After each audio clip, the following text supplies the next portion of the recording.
أعوذ بالله من الشيطان الرجيم بسم الله الرحمن الرحيم قد أفلح المؤمنون الذين هم في صلاتهم خاشعون والذين هم عن اللغو معرضون والذين هم للزكاة فاعلون والذين هم لفروجهم حافظون إلا على أزواجهم أو ما ملكت أيمانهم فإنهم غير ملومين فمن ابتغى وراء ذلك فأولئك هم العادون والذين هم لأماناتهم وعهدهم راعون والذين هم على صلواتهم يحافظون أولئك هم الوارثون الذين يرثون الفردوس هم فيها خالدون صدق الله مولانا العظيم رب اشرح لي صدري ويسر لي امري واحلل عقدة من لساني يفقه قولي. اکثر خلق د خپل آبادو په باره کې شکایت کوي چې دا آباده لیک کوي یا چت لیک کوي یا دیوال کې نمی ده او کله چې بیا ایکسپرټ انجینیر یا ارکیټیکچر ته دا شکایت وکړي نو هغه ورته وایي چې ستاسو په بنیاد کې کمزوري ده او په بنیاد کې یا خو ستاسو سمیټیریل کم دی یا د دې نه غیر چاپیره تارکول اچول غوښته هغه تاسو نه دی اچولی یا نوي شیټس راوتی دي هغه شیټ لګول غوښتو تاسو هغه نه دی لګولی نو ځکه ستاسو په المارو کې او ستاسو په دیوالونو کې نمی ده او ستاسو په لستر یا ستاسو رنګ بار بار ارتاویږي. د دې مطلب دا دی چې د یو آبادی کله ته د بنیاد خیال ونه ساتې نو بیا د آبادی پاغې کمزورۍ باندې به عمر لا کړیږي. څنګه چې د آبادی دپاره بنیاد دی داسې د کردار او سیرت دپاره بنیاد دی. د سوره مومنون ابتدایي آیاتونه چې هغه 11 آیاتونه دي هغه د انسان په بنیادی کردارو باندې بحث کوي. که تا دا کردار مضبوط کړل نو ستا کې دننه چې کومه ملغلره ده کم جوهر دی کم انا ده کم خودی ده هغه به ډیولپ شي. دې ته وایي ډیولپمنٹ آف سیلف او چې کله هغه ډیولپ شي نو بیا به ستا کریکټر ډیولپ شي او چې کله ستا کریکټر ډیولپ شي نو الله وایي چې اولئک هم الوارثون الذین یرثون الفردوس بیا به جنت الفردوس تا ته په میراث کې میلاو شي. بس ته صرف خپل کریکټر او خپل اساسی کردار ستا چې کوم بنیادی کردار دی هغه ډیولپ کا او هغه مضبوط کا چې په هغې کې څه لیکیج پاتې نشي. دا آیاتونه چې کله نازلېدل نو حضرت عمر فاروق رضی الله تعالی عنه وایي چې زه او عروه ابن زبیر په دغه وخت کې موجود او رسول الله صلی الله علیه وسلم باندې چې کله د وحی کیفیت ختم شو نو حضور موږ ته دا الفاظ وی په ما باندې په دې وخت کې لس داسې آیاتونه نازل شوي دي او دا دویم الفاظ ډیر مزیدار دي. اگر کوئی اس کے معیار پر پورا اتر جائے تو یقیناً جنت میں جائے گا. دا د رسول الله الفاظ دي یقیناً جنت میں جائے گا. کچا ځان د دې آیاتونو په معیار باندې پورا اتراو کو اسوک دا په دې سټینډرډ پورا شو نو د تله جنت ته یقیني دي. دا الفاظ د رسول الله دي او په دې کې شک نشته. اوس زما ستا ټول وخت په څه ضایع شو؟ په دې ضایع شو چې یاره زمونږ هیر کټ څنګه دی نو ټول خپل چاپیره د هیر کټ نه غیر چاپیره ګرځو او مونږ کوشش کوو چې داسې حجام او داسې دغه له سیلون ته لاړ شو چې هلته مونږ له ویښته کټ ډېر مزیداري. دویم نمبر زمونږ سوچ وسکټ ته دی چې زمونږ وسکټونه به څنګه او بیا د بعضې خلقو ټای ته سوچي او بعضې خلق په کوټ باندې ټوله توجه ورکوي جبکې د بعضې خلقو ټوله توجه په ګړی باندې او د بعضې خلقو ټوله توجه په بوټانو باندې او بعضې خلقو چې وس کېږي نو ټوله توجه په ګاډي باندې. د ده ټوله توجه چونکې په ظاهر باندې ده نو اوپن شد دا الفاظ ویلو چې man is in ignorance that he identifies himself. د سړي غټه کمزوري دا ده چې د ده man in his ignorance identifies himself with the material sheets which encompass his real self. ستا ریل سیلف چې ستا انا ده ستا ریل سیلف چې ستا خودي ده ستا ریل سیلف چې ستا می دی هغې ته توجه نشته. ستا ټوله توجه دا ته ده چې زه د پلانۍ پارټۍ سړی یم. ستا ټوله توجه دې ته ده چې زه د پلاني نسبي یم او ستا ټوله توجه دې ته ده چې زما د کوټ وسکټ او د ټای ته وګوره په دې کې څومره اټریکشن دی نو تا چونکې معیار دا ګرځولی دی نو ته په ظاهري شیټس باندې نو اوپن شو د الفاظ دي چې دا ته خطا کېږي دا ولې دا he identifies himself with the material sheets هغه میټیریل ارټیفیشل شیټ چې تا غوستي دي ته ټوله توجه هغې ته ده او which encompasses his real self ستا ریل سیلف چې دی هغه ستا نه هیر دی او دغه ریل سیلف اقبال پیژندلی و الله پیژندلی و رسول الله پیژندلی و قرآن پیژندلی و موږ وایو که نه دا زما لاس دي موږ وایو دا زما خپې دي موږ وایو دا زما ګاډی دی دا زما ټکی نه دی مې دا معلومول غواړي چې دا څوک دی اصل کې دغه مې دی دې ته په عربۍ کې انای صغیر وی او د الله ذات ته انای کبیر وی دا انای صغیر ډایرکټ کنټیکټ چې د انای کبیر سره راشي نو بیا اقبال دې ته خودی وی نو خودی کو کر بلند اتنا کہ ہر تقدیر سے پہلے خدا بندے سے خود پوچھے بتا تیری رضا کیا ہے کله چې دغه انای صغیر ته ډیولپ کې او په هغې کې دا بنیادی کردار ته پیدا کې نو بیا به ته د خدای ته نه وایي چې ته پسې خوشحالیږي الله به تا ته وایي چې زما بنده ته پسې خوشحالیږي الله به بیا ستانه د خدای تپوس کوي د دې وجې نه اکبر الآبادي په سمپل الفاظو کې په دې خبره مونږ پوه کړو نه سوی تو خاک میں مل آگ میں جل جب خش بنے تب کام چلے د دې خپل مې د ډیولپ کولو دپاره خپل ټریننګ وکړه هغه ټریننګ کو فرض کا ډیر زیات تکلیفي جو خاورې شوه سره او کو فرض کا ته نورم ځان مضبوطې لکه د خښتې په شان نو بټۍ ته ورتاو شه آگ میں جل نو چې کله ته په بټۍ کې سور شي نو په ښه خښته به دنه جوړه شي ان خام دلوں کے عنصر پر تعمیر نہ کر بنیاد نہ رکھ اسې نه چې په کچو خښتو آبادیو کې رارتاو شوي وي بله ورځ نو ځان لاول ډیولپ کا د خپل ډیولپمنټ دپاره انتظام وکړه او دا خبره اقبال په بل انداز کې کړې وه خام ہے جب تک تو ہے مٹی کا ایک انبار تو پختہ ہو جائے تو ہے شمشیر بے زنهار تو ته که ځان پخې او داسې توره د ځان نه جوړې چې بیا دشمن په تا کټ کېږي نو هغې دپاره به ته ځان کړی نابسنګ کړی بانشی درویشي درساز د مادم زن پارسی کې وایي ځان درویش کا او د ځان د جوړولو دروازه بار بار کټ کټاو کا چو پخته شوي خود را کله چې په خپله پوخ شي او ستاره ډیولپمنټ وشي نو بر سلطنت جمزن نو بیا به د جام او دغه مقابله کولی شي در دې وجې نه وایي در خاک تو ایک جلوی خامست نه دیدي په تا خو د خاورو نه جوړې که نه خو په تا کې دننه یو جوهر پروت دی هغه جوهر چې خدای پاک هغې ته ونفخت فیه من روحي ویلی دی هغې جوهر تا غاړو فکر نه دی ستا ټول سوچ دی بدن ته دی ستا ټول سوچ دی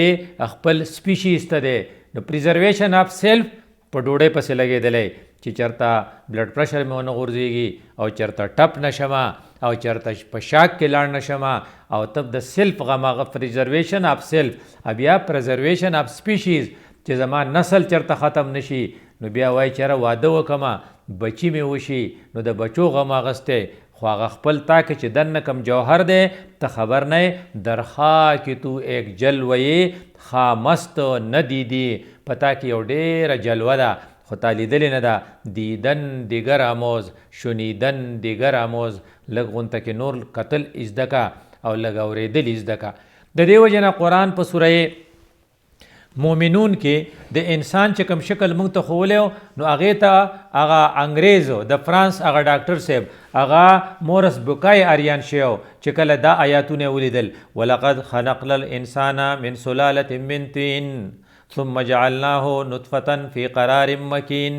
ما خو د انسان د خټې نه پیدا کړی ما خو په ده کې په د مور په خېټه کې دله لږ مقور کړی ثم جعلنا نطفة علقة نو بیا ما د دې نطفې نه بیا علقه رخ کړې وه یعنې دا ساس کې نو د ساس کې نه مې ردې نه بیا کلاټ یا وینه جوړه کړه فخلقنا العلقة مضغة نو بیا مې د دې نه کرچی جوړ کو فخلقنا المضغة عظاما نو بیا مې ردې نه ډوکی جوړ کو نو فکسونا العظام لحما نو بیا مې دې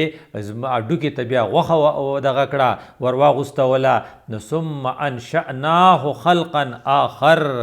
بیا په ده کې یو بل انسانیت ما نه نیستو سړیتوب مې پکې نه نیستو دغه سړیتوب چې دی ډیولپ کی نو بیا خدای به دنه تپوس کوي چې ته په څه خوشحالېږي نو چې کله مورس بوکای دا آیاتونه په سعودي کې قرآن سټډي کا وکتل هغه رسول الله خو چېرته کې سټډي دا نه وه کړې دا خو امبریالوجي ده دا خو ګایني ده دا خو اپس دي او دا په هغه وخت کې خو مایکروسکوپ د سره ونه دې نه دا پته لګي چې دا انساني کلام نه دی دا الهي کلام دی نو ما ته هم چې دې ته ګورو نو الله وایي ثم انشأناه خلقا آخر نو د دې انسانیت او د سړیتوب د ډیولپ کولو دپاره الله تعالی د سوره مومنون په ابتدایي لس آیاتونو کې چې کوم کریکټر ښوولی و په هغې نه د کریکټر باندې ځان ډیولپ کې ځان په هغې معیار پوره اتراو کې نو د حضرت عمر فاروق رضی الله عنه د هغې روایت مطابق چې رسول الله وی یقینا به جنت ته ځې د هغې ړومبنی کریکټر څه دی الذین هم فی صلاتهم خاشعون مونځ به کوي ړومبنی کریکټر د ډیولپ کولو دپاره ړومبنی بنیاد چې ستا سره پکار دی هغه پکار ده چې ته مونځ په خشوع سره کې په عاجزۍ سره کې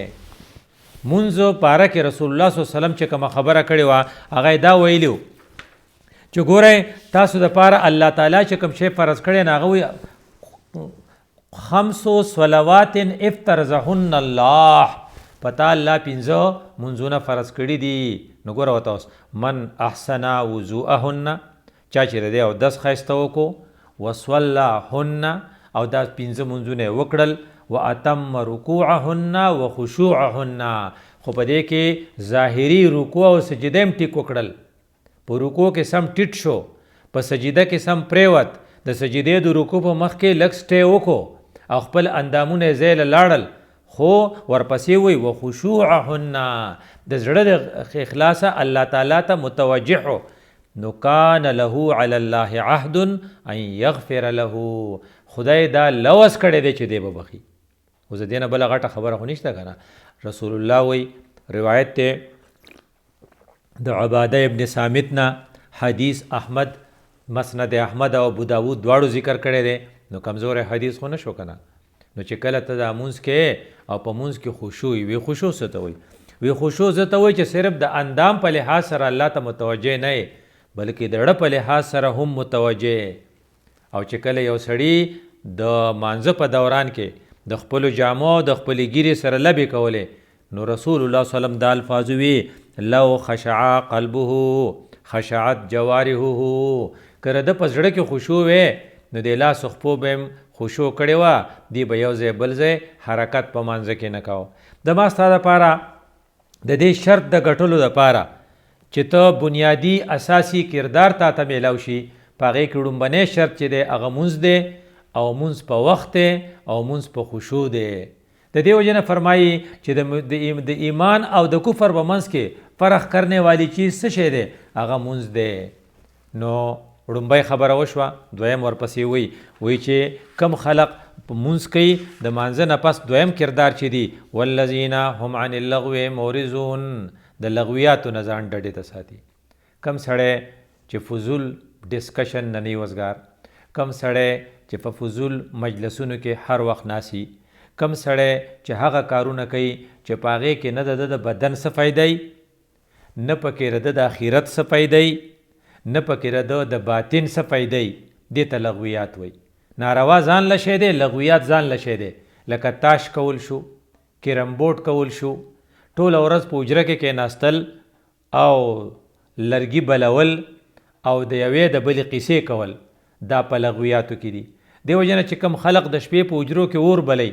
او ټوله شپه خبرې کوي که هغه خپلې خبرې په خپله بیا واورېدې نو په هغې کې او په سلو کې اتیا خبرې یا دروغي او یا به غیبتي دا لغوه دي او د دې کردارو د حاصلولو دپاره د مضبوط سیرت حاصلولو دپاره د لغویاتو نه ځان بچ کول دویم شرط دی دې وجه نه حضرت حسن رضی الله تعالی عنه چې د حضرت علی رضی الله تعالی عنه بچی دی هغه وایي ما د خپل نیکه حضرت محمد مصطفی صلی الله علیه وسلم نه اورېدلی و چې من حسن اسلام المرء ترکه ما لا یعنی. که سړی خپل اسلام ښایسته کول غواړي که نه نو بیا په لا یعنیو څیزونو پسې نه ګرځي. نو هر هغه شی چې هغه ستا صرف وخت ضایع کوي او هغه تا ته هېڅ فایده نه درکوي. نو چې که ته په پردۍ حجره کې ناستې او که په پردي دکان کې ناستې او که ته د شپې اور ته ناستې او که د ورځې او یا د شپې د ټي وي سکرین ته ناستې او که یا ته د خپل فیسبوک نه او د موبایل نه نه وزګار او یا ته اوږده ټلیفونونه کې، د دې دا مطلب دی چې ته دویم شرط نه پوره کې. والذین هم عن اللغو معرضون، ته په لغویاتو کې نو ستا کردار صحیح نشي کېدی. دا دویم شرط شو. دریم والذین هم للزکات فاعلون، او دریم هغه کسان د هغو کردار به مضبوطي. دې ته کارنر سټونز وایي. ستا سټون به د بنیاد الو مضبوطي چې ستا کردار زکات والا چې هغه زکات والا عمل کوي. والذین هم للزکات فاعلون ترجمه یې داسې کوي چې هغه کسان جو ہر دم اپنے تزکیے کی طرف متوجہ رہنے والے ہیں. په قرآن کې د زکات ته ورکولو د الفاظ اکثر ایتاء الزکاتی یؤتون الزکاتی، او دلته څه شی دی؟ والذین هم للزکات هم فاعلون، هغه کسان چې د هغې ټول کریکټر زکات والی وي. زکات څه ته وایي؟ وی زی کاپیې تزکیه صفایې ته وایي. څنګه چې زمیندار سره رمبی په لاس کې او هغه د خپل د میوې د بوټي نه غیر چاپیره کبل یا هغه خودرو پودې هغه بوټي چې په خپل راختلی گیا جاړ جنکار چې وته وي هغه په رمبي باندې وخی چې د بوټي ترقی وکي. نه کته وای چې زما مې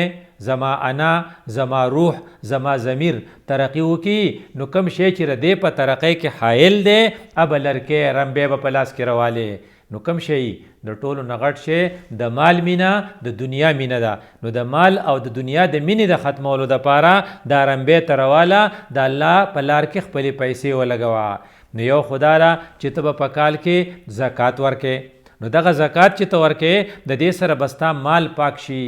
کله چې صحابو دا واورېدل ان الذین یکنزون الذهب والفضه، کم خلق چې ذهب انسرا سپین خزانه کوي، نو فبشرهم بعذاب علیم. نو ټول ویریدل. نو رسول الله ورته وی چې ستا سره سرا سپینی ادا غینه په کال کې ته زکات ورکې، دا پاغې کې ناراضي. نو دی وجنا کو چېرې ته خپل مال پاکول غواړې، نو رسول الله الفاظ دادي ان الله لم يفرض الزکات الا ليطيب ما بقي من اموالکم.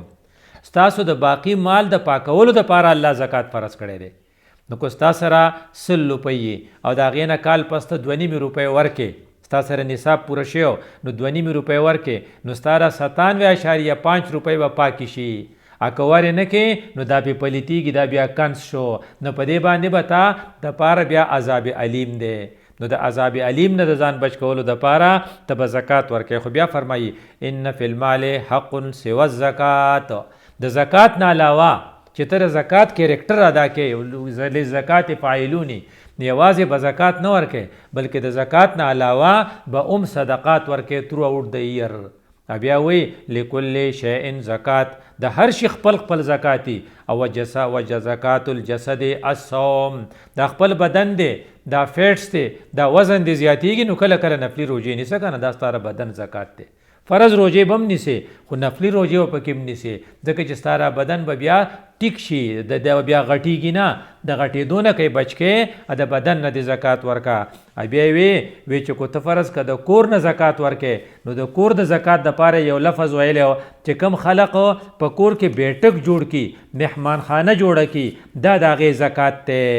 نو کم خلق چې په خپل کورونو کې بیٹک ساتي او هغه بیٹک کې میلمه له روټۍ ورکوي، نو دا څه شی دی؟ دا زکات الدار دی. نو د هر شي والذین هم للزکات فاعلون،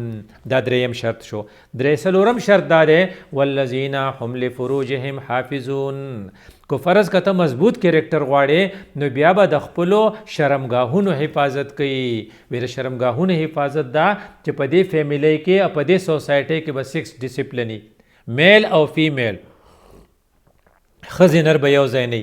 الکان او جینکۍ به په کور کې دننه یو ځای ګپ نه لګوي. یو نارینه د خپل وایف نه او د خپل مور نه علاوه به د هیچا سره لاس نه میلاوي. لاس میلاول هند شیکینګ چونکه رسول الله صلی الله علیه وسلم نه دی کړی. کله چې به بیعت کاو نو نارینه ول به لاس په لاس کې ورکاو، خو چې کله زنانو سره به بیعت کاو نو حضرت لاس نه دی ورکړی. نو ته وایې زما زړه پاک دی، نو زړه پاک خو د رسول الله، نو چې رسول الله لاس نه دی ورکړی نو ما ته حق نشته.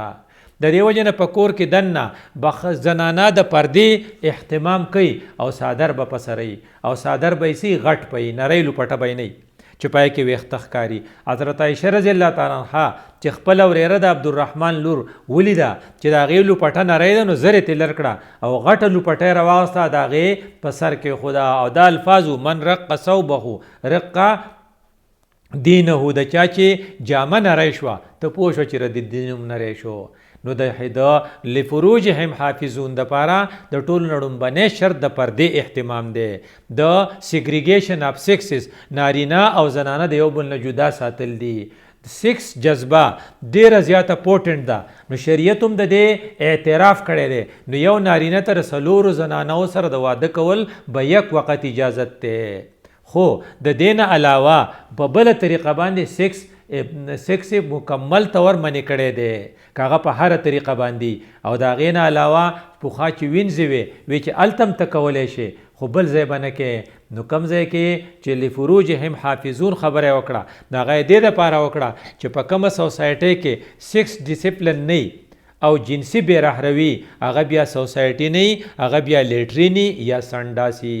نو خپله سوسایټي د دې نه بچ کولو دپاره چې رسول الله صلی الله علیه وسلم نه چا تپوس وکړو چې دوزخ ته سړی په څه ځي نو حضرت ډېر لنډ الفاظ ویلو الفم والفرجو، د خولې د لاسه ځي او د شرمګاه د لاسه ځي. او بل حدیث کې ویلو چا چې مال ضمانت راکو ما بین فخذیه و ما بین رجلیه او د خود کوم د جامو په منځ کې دی او کوم چې د دوه ورنونو په منځ کې دی د دې ضمانت مال چا راکو زه وله د جنت ضمانت ورکوم. نو دا څلورم شرطو چې هم لفروجهم حافظون کو خپل کریکټر مضبوط اول غواړي الا علی ازواجهم، چونکې یا عیسایان او یا ننس یا نرس دغه چې کوم وي نن چې ورته وایي کوم چې په دغه کې په عیسایي عبادتګاهو کې هغې باندې دغه واده منع دی، په هغې واده بند دی. شریعت دا نه خوښوي. شریعت وایي لا ضرورت فی الاسلام، په اسلام کې لونډي نشته. او بیا څه وایي النکاح من سنتي، نکاح زما سنت دی نو نکاح به کوي، خو د هغې په شانتې هغې انتها ته که لاړې. د دې وجې نه وایي چې د اکثرو د عیسایانو د دغې ادارو د هغې په بیسمنټ کې ډېر شی حرامي بچیان خښ شوي ځکه چې بیا صبر نشي کولی. نو قرآن او اسلام د انسان د فطرت خیال ساتلی دی. الا علی ازواجهم او ما ملکت ایمانهم فانهم غیر ملومین فمن ابتغى وراء ذلك فاولئک هم العادون. د دې نه علاوه بل د سیکس تعلق ګرل فرینډ بوای فرینډ د دې دپاره د هغې هیڅ اجازت نشته. چا که دا کار وکړو هغه به زیاتې کوي. په دې کې مطعم راځي وقتي شادي دا ټولې باندې پابندي ولګېده. اوس ورپسې دا ته ویلی شي چې ته مونځ او زکات کې نو دا ته حقوق الله دې ادا کړل، او چې ته سیکس ډسپلن کې نو دا ته حقوق النفس ادا کو، ځان دې د ګن نه بچ کو. او که حقوق العباد ادا کې نو بیا اخري دوه چې دي هغه دې هغه ورپسې والذین هم لاماناتهم وعهدهم راعون. او بل شرط دا دی چې د امانتونو به خیال ساتي. دیو جن حضرت انس رضی الله عنه فرمایي چې رسول الله صلی الله علیه وسلم چې کله به موږ ته خطبه وي نو خامخا به پکې دا وي. نو څه ورته ویلي؟ خامخا به پکې دا وي چې قل ما خطبنا رسول الله صلی الله علیه وسلم الا قال لا ایمان لمن لا امانت له ولا دین لمن لا عهد له. چې امانت پکې نه، په دې سړي کې ایمان نشي کېدی. نو والذین هم لاماناتهم د خپل امانتونو خیال ساتي. د امانت یو وسیع تصور دی. دا امانت ته چې ستا سره د چا امانت هغه ته ورسې ان تؤدوا الامانات الى اهلها، چې کومې اهلي په هغې کې ووټ هم امانت دی چې څوک د ووټ اهل یې هغه لی ورکړي. په هغې کې عهده هم امانت دی چې ته کله انټرویو اخلې نو هغه سړی په هغې عهده واخلې چې کوم د هغې دپاره فټ دی. که ته په سفارشه په ټلیفون څه واغستو دا تا خیانت وکړو. بل دام امانت ته المجالس فی الامانه، په کم مجلس کې چې تناسي د مجلس ته اجازت نه بغیر د مجلس خبره وبار نه کې. لکه ته په شورا کې ناسي، په شورا کې چې کوم ډسکشن وشي تعالی نه دی په کار چې بارې بغیر د اجازت نه وایي. ابل المستشار مؤتمن، کوستانه چا مشوره واغستا، ته ډاکټر یې هغه د مریض د نه تپوس کې نه ته مشوره وي، کنسلټیشن ناستانه تپوس کې چې اپریشن وکم کنه نو کو هغه اپریشن نه پکار نو تر خپل پیسو د پاره وای چې تعالی خو اپریشن ضروری دی دا تا خیانت وکړو. اګه غستانه تپوس کوي چې رز پلانیزه کې خپلوي کومه نو وکم کنه نو کو تا ته معلومی چې غزا نقصانی دی خو ته په غلې شوی چې وک خپل د خوخه ده نو دام تا خیانت وکړو. اګه تا ته دا معلومی چې دغه ځای کې رشتہ کدی وکي نو خبي خو ته داغه نه اړې زکستاو ته خپل ډکیږي نو دا د خیانت وکړو. المستشار مؤتمن، نو المجالس بالامانه المستشار مؤتمن. دیو جنا فرمایي چې رسول الله صلی الله علیه وسلم ویلي یتبع المؤمن على الخلال كلها، په مؤمن کې هر قسم له خوینه راتلی شي الا الخیانه والکذب، خیانت پکې نشي راتلی. چې خیانت پکې راغې ته پوه شو چې د ایمان اوس په خطر کې دی. نو والذین هم لاماناتهم، او ورپسې بیا بل چې دی هغه د وعهدهم راعون، د خپل وعده خیال بساتی. د پبلک ډیلینګ کې، په پبلک ریلیشن کې، په حقوق العباد کې د عهد او د امانت ډیر زیات رول دی. نو کله چې ستا لوز کې نو دیو جن وی قلما خطبنا رسول الله صلی الله علیه وسلم، رسول الله چې به کله تقریر کاو نو دا به وی لا ایمان لمن لا امانت له ولا دین لمن لا عهد له. کم سړی چې خپل وعده پابندي نه کوي د دې سړی دین نه دی. د وعده کې ډېرې خبرې راځي. یو خو تا د الله سره وعده کړې د درې پیرې خو ته وعده کې ایاک نعبد و ایاک نستعین په هر رکعت کې ته وای. بیا چې ته د بل نه د غیر نه مدد غواړې ته د وعدې خلاف ورزي کې یوا، او بل ته د شپې چې ویتر کې نو ته په ویترو کې دا وعده کې ونترکو من یفجرک، خدای چې څوک ستا نافرمانی زما د هغه سره ورانه ده.